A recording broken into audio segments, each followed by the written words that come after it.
नमस्कार, स्वागत है आपका हमारे चैनल पर। मैं हूं आपके साथ शिप्रा सैनी। वाराणसी की ज्ञानवापी मस्जिद का सर्वे लगातार जारी है। पहले दिन का सर्वे पूरा हो चुका है और इस बीच प्लेस ऑफ वर्शिप एक्ट एक बार फिर चर्चा में आ चुका है। ये एक्ट 1991 में बना, जो कहता है कि देश में सभी धार्मिक स्थलों की स्थिति वही बनाई रखी जाएगी जो 15 अगस्त 1947 को थी। ये एक्ट जो बना, इसको लेकर चर्चा इसलिए भी तेज है क्योंकि हाल ही में कांग्रेस पार्टी के नेता और पूर्व केंद्रीय मंत्री पी चिदम्बरम ने जिस तरीके से ज्ञानवापी मस्जिद में सर्वे पर सवाल उठाए, उन्होंने कहा कि पूजा स्थल में बदलाव नहीं होना चाहिए। साथ ही ये भी कहा कि ये तमाम चीजें टकराव का कारण बन सकती हैं और तनाव पैदा कर सकती हैं। और इतना ही नहीं, चिदम्बरम ने अपनी सरकार में जो एक्ट बना था, पूजा अधिनियम यानी प्लेस ऑफ वर्शिप एक्ट, उसका जिक्र किया और पी चिदम्बरम ने कहा कि पूजा अधिनियम नरसिम्हा राव जी की सरकार के समय इसलिए बना था कि धार्मिक जगहों का स्टेटस ना बदला जाए, जो धार्मिक स्थल जिसके पास हैं उसके पास ही रहे। चिदम्बरम ने कहा कि राम जन्मभूमि का मामला अपवाद था और चिदम्बरम ने के एक प्रेस कॉन्फ्रेंस की जहां तमाम बातें बोली, लेकिन जिस तरीके से पी चिदम्बरम के इस बयान को मीडिया में सुर्खियां मिली, उसके बाद अब आपको बता दें, वरिष्ठ वकील और बीजेपी के नेता अश्वनी उपाध्याय ने एक के बाद एक सिलसिलेवार ढंग से कई ट्वीट किए हैं, जिसमें उन्होंने कांग्रेस पार्टी के दिग्गज नेता पी चिदम्बरम को टैग किया है और टैग करते हुए उन्होंने लिखा है कि ज्ञानवापी को पूजा स्थल अधिनियम से छूट दी गई है। कृपया पूजा स्थल अधिनियम 1992 की धारा 4(3) और प्राचीन स्मारकों की परिभाषा आप देखें। बाकायदा अश्वनी उपाध्याय की ओर से उन तमाम सेक्शन का जिक्र भी किया गया है, तमाम चीजें शेयर भी की गई हैं।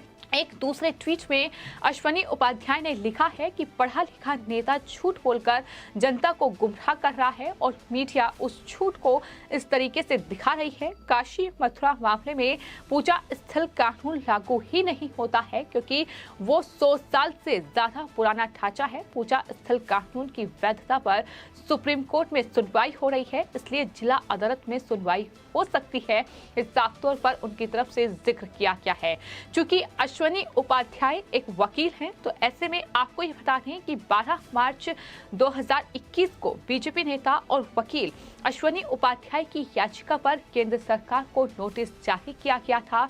इस याचिका में ये बताया गया कि 1991 में जब प्लेस ऑफ वर्शिप एक्ट बना, तब अयोध्या से जुड़ा मुकदमा पहले से कोर्ट में लंबित था, इसलिए उसे अपवाद रखा गया। लेकिन काशी मथुरा समेत बाकी सभी धार्मिक स्थलों के लिए ये कह दिया गया कि उसकी स्थिति नहीं बदली जा सकती। इस तरह का कानून न्याय का रास्ता बंद करने जैसा है, ये कहा गया। साथ ही किसी मामले को कोर्ट तक लेकर आना हर नागरिक का संवैधानिक अधिकार है, ये साफ तौर पर उस याचिका में कहा गया।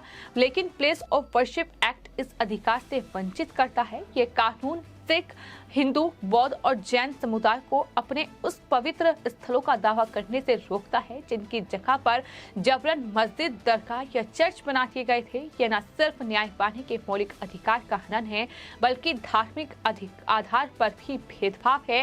ये साफ तौर पर बीजेपी नेता और वकील अश्वनी उपाध्याय की ओर से जो याचिका सुप्रीम कोर्ट में 12 मार्च 2021 को दायर की गई थी, उसमें ये तमाम चीजें लिखी गई थी कि ये जो कानून है, जो वर्शिप एक्ट है, वो दरअसल ये उन तमाम पवित्र स्थलों पर दावा करने से रोकता है जिनकी जगह पर जबरन मस्जिद, दरगाह और चर्च बना दिए गए हैं। इस बात का जिक्र उन्होंने किया था।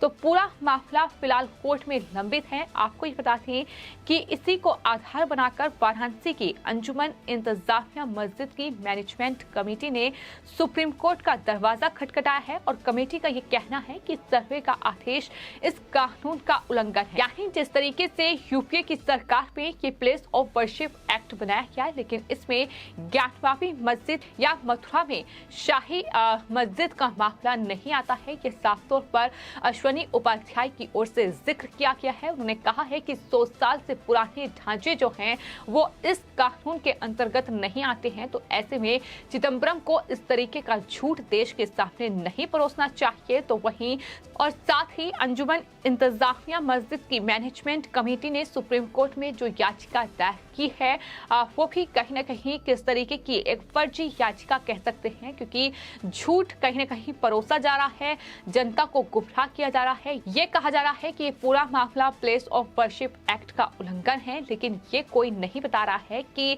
ज्ञानवापी मस्जिद का मामला और साथ ही मथुरा में जो श्री कृष्ण जन्मभूमि और मस्जिद विवाद है उसमें ये कहीं भी इस बात का जिक्र नहीं है कि ये मामला उसके अंतर्गत आता है, क्योंकि ये जो ढांचे हैं ये 100 साल से पुराने ढांचे हैं, जिसका जिक्र साफ तौर पर अब अश्वनी उपाध्याय की ओर से किया गया है। तो फिलहाल आपको बता दें, ज्ञानवापी मस्जिद जो कि वाराणसी में है, जिसको लेकर हिंदू पक्ष का दावा ये है कि मंदिर को तोड़कर मस्जिद का निर्माण किया गया है, जिसके बाद वाराणसी की अदालत ने इस पूरे मामले में सर्वे और वीडियोग्राफी का आदेश दिया है। और अब कोर्ट कमिश्नर के नेतृत्व में ये पूरी टीम है जो ज्ञानवापी मस्जिद के सर्वे और वीडियोग्राफी का काम कर रही है।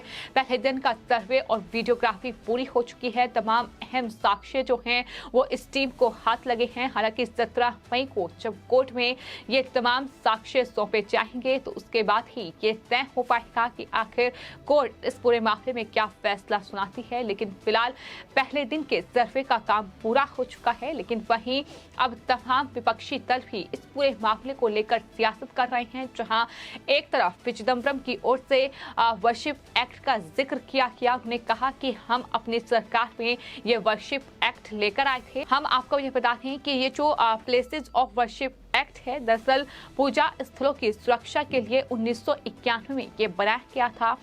इसका पूरा नाम प्लेसेज ऑफ वर्शिप यानी स्पेशल प्रोविजन एक्ट है। 1991 में ये बना और ये एक्ट नरसिम्हा राव सरकार के समय बनाया गया था। इस एक्ट के बनाने के पीछे की असल वजह यानी मकसद अलग अलग धर्मों के बीच टकराव को टालने का था। इस एक्ट के मुताबिक 15 अगस्त 1947 जैसी स्थिति हर धार्मिक स्थल की रहेगी। इसके मुताबिक अगर 15 अगस्त 1947 को कहीं मंदिर है तो वो मंदिर ही रहेगा और कहीं मस्जिद है तो वो मस्जिद ही रहेगी। अयोध्या विवाद को इस कानून के तहत नहीं लाया गया।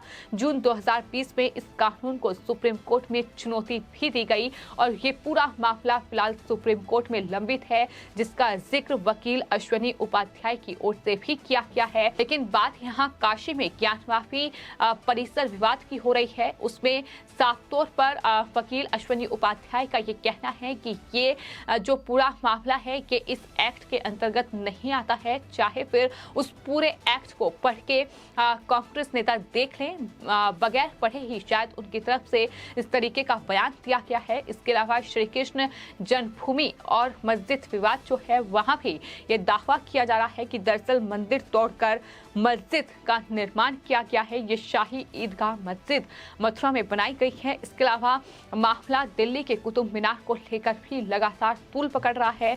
मंदिर को तोड़कर मीनार बनाने का दावा किया गया है। नाम बदलकर विष्णु स्तंभ रखने की मांग भी की गई है। आगरा में स्थित ताजमहल को लेकर भी विवाद गहराया हुआ है और इसके अलावा भोजशाला धार को लेकर भी विवाद है। तो कई मामले ऐसे हैं जो फिलहाल विवादों में हैं। लेकिन बात अगर ज्ञानवापी मस्जिद की जाए, जिसका सर्वे का परमिशन जो कोर्ट की ओर से दिया गया है, उसमें जिस तरीके से मस्जिद कमेटी इस पूरे मामले को लेकर सुप्रीम कोर्ट पहुंची है और कहीं ना कहीं इस पूरे एक्ट को ही आधार बनाकर उन्होंने सर्वे जो मस्जिद का किया जा रहा है, जो पूरा मामला फिलहाल जिस पर कोर्ट में सुनवाई हो रही है, उसको कहीं ना कहीं सुप्रीम कोर्ट में चुनौती दी है। तो ये तमाम चीजें हैं जो कहीं ना कहीं साफ तौर पर इन तमाम विपक्षी दलों को और कांग्रेस पार्टी को बेनकाब कर रही है, क्योंकि ये साफ तौर पर इस एक्ट में लिखा हुआ है कि जो 100 साल से पुराने ढांचे हैं वो इस एक्ट के अंतर्गत नहीं आते हैं। तो ऐसे में आखिर फिर इस एक्ट में इस चीज का हवाला क्यों दिया जा रहा है, ये ज्ञानवापी मस्जिद का जिक्र क्यों किया जा रहा है, ये तमाम बातें हैं जो अश्वनी उपाध्याय की ओर से कही गई हैं और एक तरीके से पी चिदम्बरम को करारा जवाब दिया गया है। फिलहाल आपकी इस पूरे मामले पर क्या राय है, हमें कमेंट बॉक्स में जरूर लिखें और चैनल को सब्सक्राइब करें। धन्यवाद।